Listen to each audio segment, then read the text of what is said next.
Hey folks, AWR Hawkins, Breitbart News here at Scottsdale Gun Club with Kari Lake. Good to see you. Good to see you.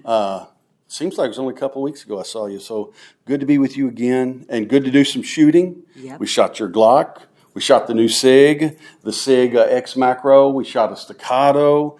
We shot the BTE AR-15, partially BTE and partially POF, both Arizona companies. That's great.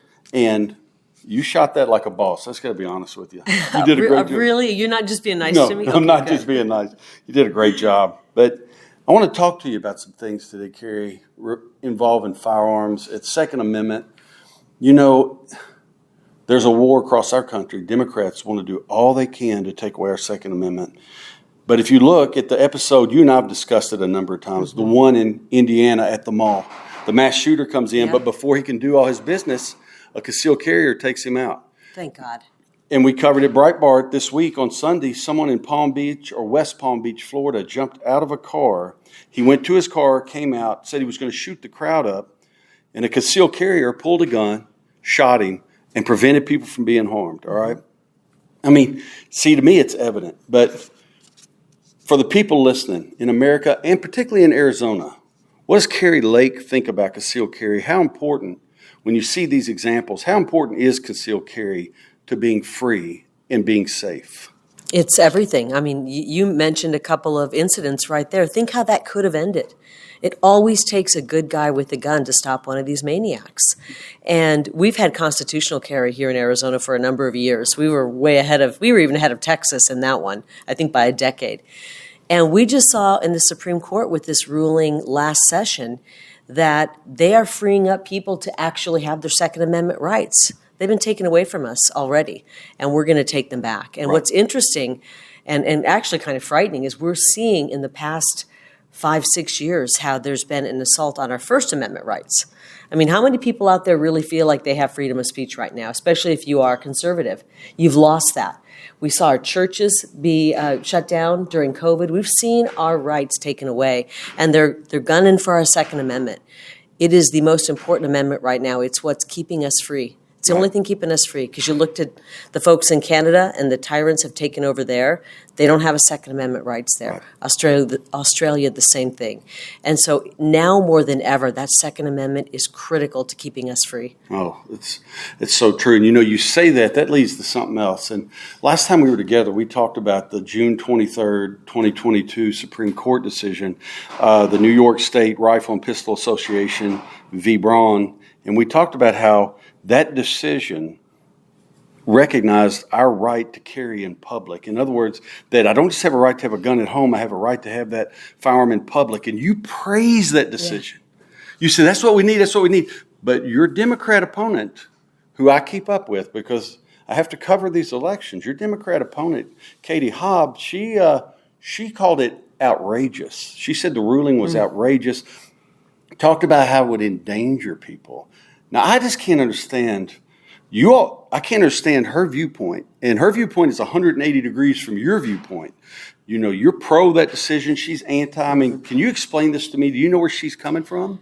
Under what she feels is right, we end up having shootings and there's no one there to protect us. And what good is a gun for protection if it's got to be locked in a case? Right. And that's what I think this ruling showed. If you can protect yourself, and in Arizona, we're all about protecting ourselves, self-defense and the right to protect ourselves. And Katie Hobbs would take that away, or in every way possible, try to take that away from us. Thankfully, I don't think the legislature would let her do that.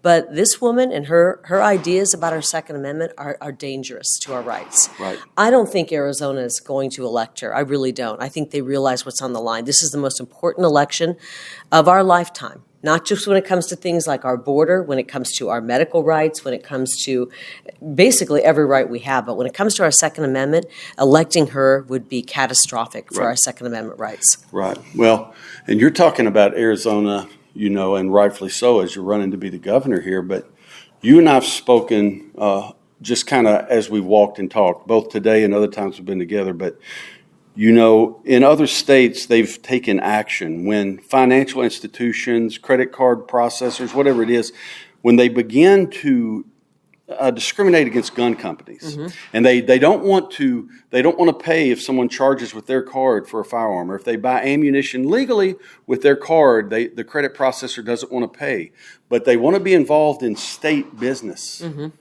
Now, under Governor Kari Lake, is there any plan to do something about financial institutions that treat gun companies one way and everyone else another? Absolutely. Why would we do business with a company that's trying to take away our rights? Why would we give state business to a company, a bank, that's trying to take away our rights? And a lot of gun owners don't even understand what's going on. They think, well, I've got a gun, I'm good, I can buy ammo. What happens when you go down to buy that ammo and that business has gone under because they can't find anybody to allow them to do banking with, to be a business? And so we need to really look closely.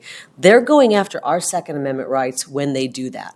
Right. When they go after a gun store, a gun shop, ammo manufacturer, ammo factory, anything like that, they're going after our rights. And so we need to look closely. Who are we doing business with as a state?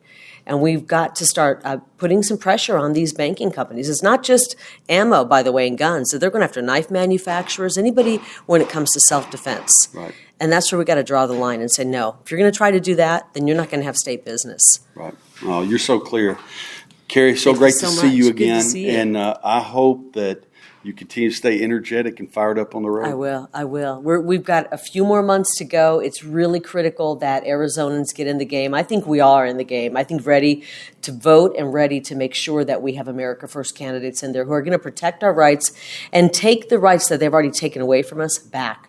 Every time we give away one of our liberties, we got to fight to take it back. And that's why it's so important we never give up our Second Amendment rights.